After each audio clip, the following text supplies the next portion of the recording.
President Bongbong Marcos visited General Santos City to check the situation following the magnitude 7.8 earthquake.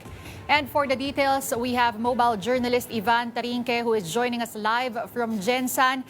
Ivan, which specific areas yung binisita ni President Marcos at ano-ano yung nakita niya dyan? Denise, dito nga sa pagbisita nga ni President Bongbong Marcos dito sa General Santos City, apat na lugar yung kanyang sinilip. No? Unang-una niyang chinek kanina itong Santa Elizabeth Hospital. Dito lang yan banda sa main highway ng General Santos. Ito kasi, yung building na ito kasi, yung isang building ng hospital na ito ay talagang nag-crack, nag-collapse at bumagsak yung mga pader, no? So isa yan dun sa sinilip ni President Bongbong Marcos. So isa naman na Denise, pumunta siya dito sa isang sa may Oval Plaza.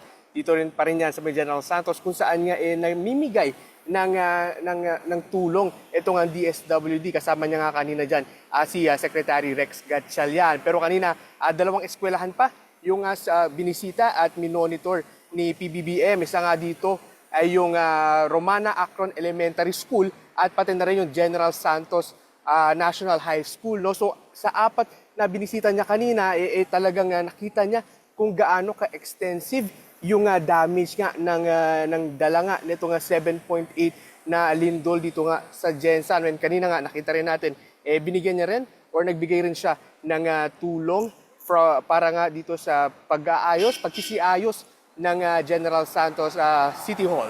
Denise. Okay, Ivan, pero nagkaroon ba ng pagkakataon ng Pangulo to meet and speak with the residents and evacuees?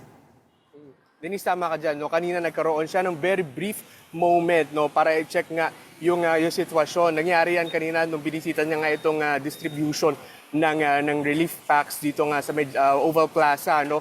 Very, very brief. Kinamusta niya yung ilang mga residente, pati na rin yung apektado nga nung lindol. Pero chinek niya rin yung naging proseso kasi nung pamimigay nung ayuda, kung mabilis na lang ba, gaano ba katagal, ano ba yung mga proseso. Sinilip niya rin kanina yung itong mobile hot kitchen ng DSWD na namimigay naman ng pagkain para doon sa mga pumipila at doon sa mga apektado talaga nitong paggalaw ng lupa. Pero so far, no, very brief yung kanyang interaction with the people. Pero ayon naman sa kanya at sa nakausap nating regional director ng DSWD, hanggat daw may kailangan yung ating mga kababayan dito, handa naman daw tumulong yung national government. Denise? Okay, kamusta naman yung sistema, Ivan, nung pamimigay nung tulong? Lahat ba organized at this point? So far, Denise, no, for today, no, ang expected na bibigyan is around 5,000 individuals. Pero ang focus lang ngayong araw is yung mga workers displaced. No? Ito yung mga kapatid natin na nagtatrabaho doon sa mga establishmento, gaya nga ng mga restaurant, fast food chain na nasira nung lindol. No? So sila yung main na bibigyan ngayong araw na 5,000 pesos na cash aid plus itong mga food packs. No? So binigyan sila around 5,000 na individuals yan. Pero ayon naman sa DSWD, tuloy-tuloy naman daw yung pamimigay nila ng tulong sa mga kapatid natin. In fact, tomorrow nga raw, meron pang additional na pamimigay para doon sa mga residente. Pero ang budget nila dyan is nasa around 50 million yung cash aid na i-distribute. Denise? At kamusta naman yung mga nakausap mo na affected individuals dyan? Ivan, kamusta yung supply ng kanilang pagkain, tubig, kuryente? Yan ba, ipaputol-putol pa din?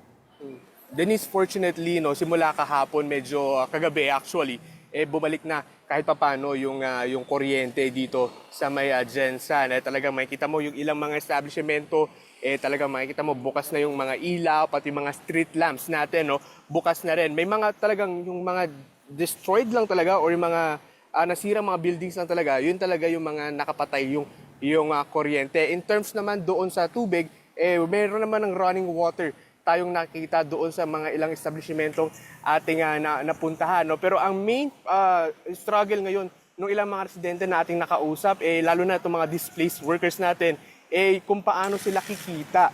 Ngayon, dahil nga yung kanilang pinagtatrabahuan, wala muna, no? Dahil sira nga yung mga ito at hindi sila makakapasok. Pero according naman sa kanila, sagot naman daw ng employer yung kanilang first week na isang linggo nilang bayad. plus itong ang cash aid na ibinigay, ihahati raw nila yan for the next few weeks, Denise. We've seen a lot of videos kung saan iba-ibang infrastructure yung talagang gumuho, Ivan. Ano na ba ang latest number o kumbaga estimate dun sa damage? Unfortunately, Denise, nadagdagan dahil patuloy yung pag-inspeksyon ng local government dito nga sa mga damaged structure. No? Kasi Denise, actually meron yung tatlong kategory ngayon. No? Green zone, red zone, at yellow zone. Ang green zone, Denise, ibig sabihin yan, pwedeng pumasok or stable yung structure ng mga buildings na iyon, no? Nabigyan sila ng ghost signal.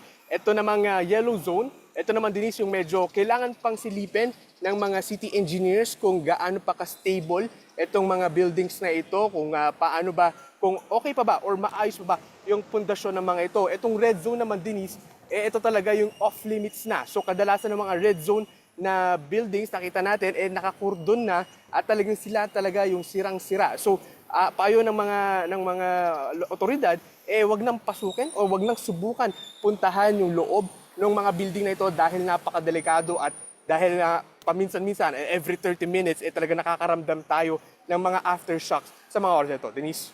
And lastly, Ivan, what's the latest update on the number of fatalities at pati na rin yung mga missing individuals? Unfortunately, Denise, nadagdagan ng 2 yung fatalities natin dito. Kaninang umaga, nakakuha tayo ng report, nakuha tayo ng incident report from search and rescue teams sa isang shopping mall dito sa may Barangay Kalumpang, dito sa may Jensan, na na-recover na nila yung isa doon sa missing individual na ilang araw nang hinahanap. Kwento ng rescue operators is nasa 3 a.m. nakarinig sila, nakakuha sila ng slight faint ng heartbeat, pero syempre medyo kailangan nilang mag-ingat dahil itong building kasi na ito is talagang structural damage na talaga. So unfortunately, inilabas yung katawan bandang 7 a.m. na at diniretso na yan at kinuha na yan ng pamilya. Yung isa naman, Denise, isang nakuha rin. Dito naman yan sa may groundwater na lugar, dito pa rin yan sa may Jensan. So nakuha na rin yan nung kanilang mga pamilya. So far, meron pang 2 hinahanap yung ating mga otoridad at maasa nga yung ating mga rescue teams na sana hindi na madagdagan pa yung fatalities. Denise? All right, thank you for that update. Again, that was mobile journalist Ivan Tarinque. Ingat ka dyan, Ivan.